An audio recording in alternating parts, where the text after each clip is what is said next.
மக்கா அக்கா கனிமொழி இருக்காங்கல்ல, அவங்க ரொம்ப தீவிரமா தேர்தல் வாக்குறுதி எல்லாம் ரெடி பண்ணிட்டு இருக்காங்களாம். எப்படி உருட்டலாம், என்னன்னு உருட்டலாம்னு பயங்கரமா ஆலோசனை நடந்துட்டு இருக்கான்.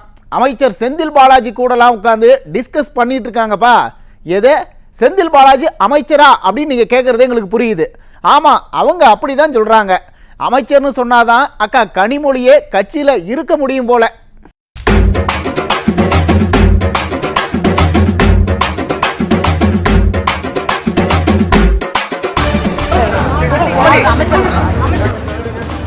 அமைச்சர் இங்கே இருக்கக்கூடிய நிர்வாகிகளிடம் அமைச்சர் அவர் வாடிய துதியை கவனிச்சிங்களா? கவனிக்கலையா? திரும்ப போடுறேன், நல்லா கவனிங்க.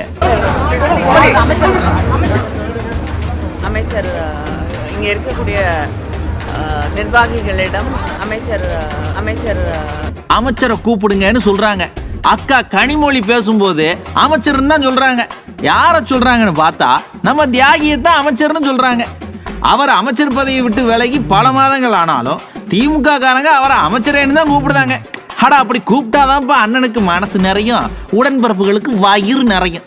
ஆனா அக்கா கனிமொழியும் இவரை அமைச்சர்னு சொல்லி தான் அரசியல் பண்றாங்கன்னு இப்பதான் தெரியுது. கருணாநிதி மகளையே சலாம் போட வச்சிருக்கிறாரு அண்ணன் பாலாஜி.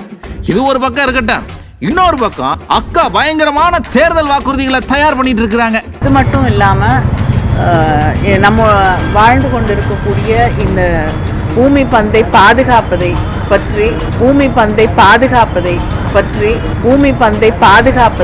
பற்றி கேட்டீங்களா?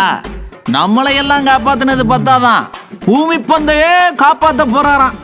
ட்ரம்ப், புதின், இந்த உலக நாட்டு தலைவர்கள் கூட இப்படி ஒரு உருட்டி இருக்க மாட்டாங்க.